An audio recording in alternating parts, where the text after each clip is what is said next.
Hi guys! Magandang umaga! Welcome back po dito sa Gandara SRE Channel for Showbiz Update.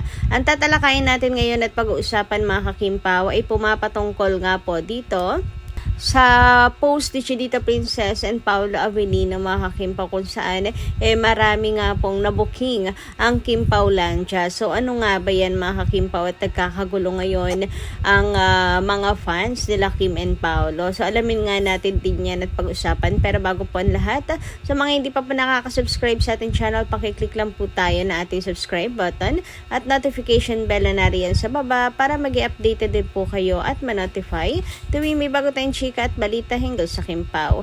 Maraming salamat. And ngayon naman dumako po tayo sa pagbabasa ng komento mula po sa ating mga subscribers bilang pasasalamat sa walang sawang pagsuporta at pagtutok sa atin pong mga balita. So narito nga po ang napili nating comment this morning mga kakimpaw tungkol sa mga previous update natin. Shoutout po kay Miss EE. Sabi niya, love you so much Kimpaw. Kung buntis, happy kaming lahat. Married naman sila at nasa tamang edad. May strong relationship sila. Kung hindi man umamin, ayaw nila. Gusto ng Kimpaw private laki. Silang magkasama at nagpakasal na. Bakit kailangang ipagsigawan sa Kimpaw lang dapat yon? Private but not secret. What you see is what you get.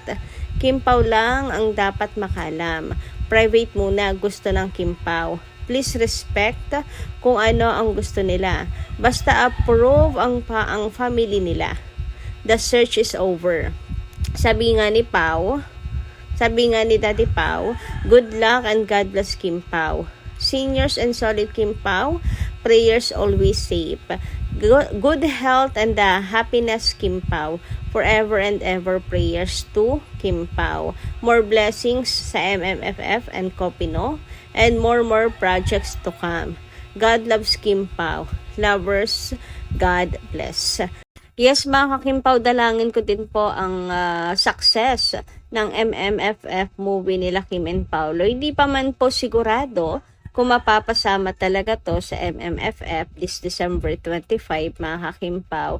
Pero ngayon pa lang naghahanda na ang mga Kimpaw Lanchas para suportahan to for block screenings and promotion na maaari po nilang gawin mga kakimpaw. Ganyan po nila kamahal sina Kim and Paolo Avellino. Tumutulong din po talaga sa promotion ng kanilang movie.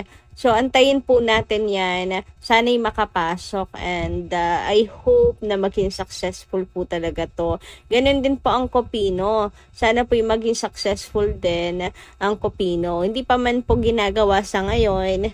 Pero sabi, tatapusin din daw yan ngayong taon na to. Sana magkasyang oras nila Kim and Paolo. Grabe, nakaka-pressure, nakaka-pagod kung iisipin mo, no? Grabe, daming ginagawa nila Kim and Paolo. Samantala, dumako naman tayo dito sa next commenter natin na si Miss Lids. Kimpaw ako, pero wag tayo mayabang. Si Wise ganda, naka 500 million sale. Kimpaw, 125M lang. Wag tayo nega, please. At maging kasiraan ni Kim and Pao. So, ayun nga, meron kasi kang nagko-comment dito sa atin mga kakimpaw na tataubin ang movie ni Vice Ganda ng Kimpaw at magiging top grosser. Alam nyo, masarap namang i-claim, sana ngay mangyari at magkatotoo. Pero wag naman nga daw yung masyado ng mayabang ang dating mga kakimpaw. Mas maganda pa rin ipakita sa gawa kaysa sa magyabang. Kasi baka mamaya, bumalik to kina Kim and Paolo. Maging kasiraan pa ng Kimpaw. So sa halip na makatulong ang kayabangan or kahambugan pa, ang magdulot pa po ng hindi maganda sa ginagawa nilang pelikula mga Kimpaw, no? Pero wala pong masama na maghangad na masurpass natin ang 500 million device mga Kimpaw at saka ni Bossing. Malay nyo naman, this year si Kim and Paolo po ang top grosser, diba? Ang Kimpaw po ang nangungunang pelikula ngayong MMFF 2026. Pwede naman po tayo mag-assume, pero wag nga pong masyadong mayabang. Pag-pray na lang po natin at i-assume Huwag nang mang-apak ng iba na hambog na nga yung dating mga kakipi kasi baka ang balikan niyan si Kim and Paolo sa kanila po bumalik. Buti ba sana kung sa atin lang. Kaso sina Kim and Paolo nagsasuffer. Kaya minsan yung lumalabas din sa bibig natin, mga opinion, iisipin natin kung makakasama ba kina Kim and Paolo Avellino. Pero sana, panalangin natin kay Lord na ngayong taon, sina Kim and Paolo po ang manguna sa MMFF. Huy, di pa nga tayo sigurado na makakapasok. Pero sigurado naman na ginagawa po nila yung best nila mga kakimpaw para makapasok po ang entry or ang a perfect marriage nila Kim and Paolo sa standard. Namantala naman tayo dito sa picture na to sa movie nila Kim and Paolo kung saan pinalitan nga ng pictures, real life pictures nila Kim and Paolo Avellino. Uy, grabehan. Andyan din yung salin lang, what's wrong with Secretary Kim, nung bata pa sila.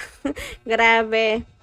Ano yan, true to life story at talagang picture nila Kim and Paolo ang nilagay dyan sa gallery mga kakimpaw. Uy, wag kayong malito mga kakipi. Ito po edited picture lang. Ang tama, ang lang po dito, legit ay yung picture po ng bata pa si Kim and Paolo Avellino. Pero ang cute mga kakimpaw. Can't wait sa magiging tahanan nila in real life kung sakasakali. May mga ganyan din silang display. Namantala dumako naman tayo dito sa latest update ni Chinita Princess sa kanyang IG story mga kakimpaw. So nag-post nga po siya ng mga pictures na kuha niya pero hindi pa rin niya napopost mga kakipi. Kaya ito yung ginamit yung template sa IG. Photos you take but don't post. Ang dami na siguro sa storage ni Kimi, naka-imbak lang. So, tamang-tama yung template mga kakimpaw para makapagbawas si Kimi. So, nariyan po yung picture na isang quote. If you get tired, learn to rest and not to quit.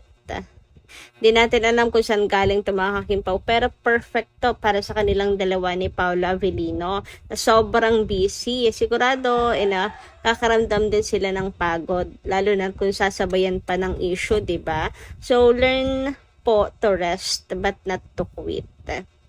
So, pwedeng kinunan niya ni Kimi bilang reminder sa kanyang sarili mga kakimpaw at pinost naman para maka-inspired po at makatulong po sa pinagdadaanan ng iba. Na pag napapagod na, rest lang, pahinga lang. Pero wag susuko, di ba mga kakimpaw? Namantala dumako naman tayo dito sa isa pang post ni Kimi or kasama ng kanyang post. May mga libro siya dito mga kakimpaw and mukhang mahilig talaga si Kim magbasa ng libro. Parehas sila ni Paolo Avellino, no? So parang ang ganda nitong binabasa ni Kim. Lalo na tong don't sweat the small stuff. And itong surrounded by idiots. Uy, grabe naman sa idiots yarn. Bakit kaya binabasa ngayon yan ni Kimi? Surrounded by idiots ba siya ngayon mga kakimpaw? Anyway, kasama rin sa mga pinost ni Kim itong regalo sa kanya ng Cebu Pacific mga kakimpaw. Ganyan po yung way of appreciations ni Kimi. So, binigay po sa kanya small gift ng Cebu Pacific. And then ito yung sa resort tawag dito. Rest house po sa Tagaytay mga kakimpaw na nagtagaytay nga siya.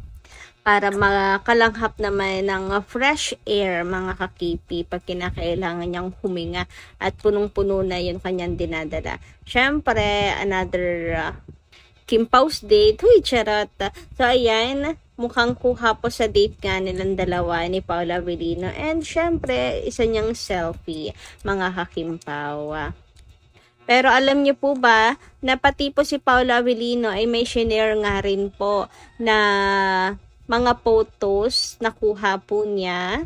Same with Chinita Princess mga kakimpaw pero hindi pa rin niya napopost. Pero super random nito mga kinukuha ni Paolo Avellino. Ayan meron pong metro, may coffee machine, may cheteras. Ano, ang random nga ni Paolo. Hindi siya mahilig mag-picture-picture, no, ng sarili niya.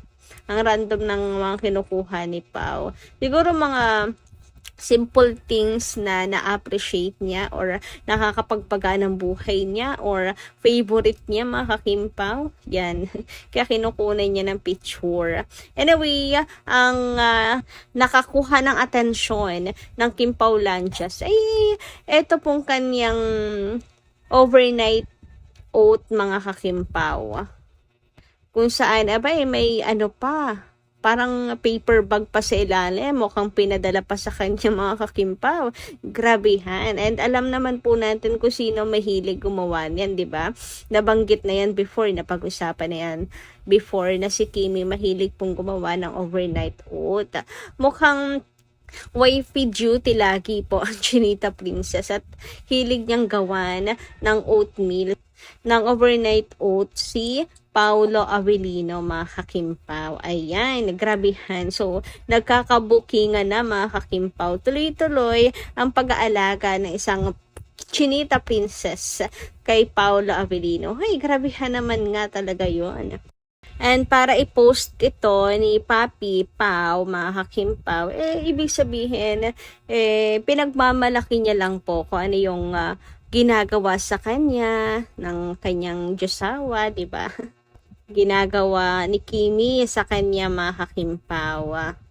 Pinagmamalaki niya ang lahat ng bagay kay Chinita Princess. So, ayan, kita nyo naman, mga kakimpaw. Always pong may dala-dala or pabaon or ginagawa si Kimi na overnight oat para po sa kanya. Grabihan naman ngayon.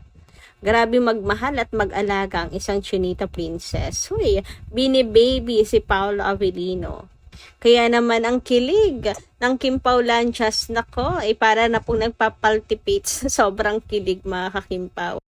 Sabi nga dito, mga kakimpaw, yabang mo naman, Paolo. Ikaw na may tagagawa ng overnight oats. Huy, grabihan. So, yun lang po muna ating update, guys, for today. Maraming salamat po sa inyong pakikinigan. Kita kasi po muli sa mga susunod pa natin, chika. Maraming salamat at ingat po kayo palagi.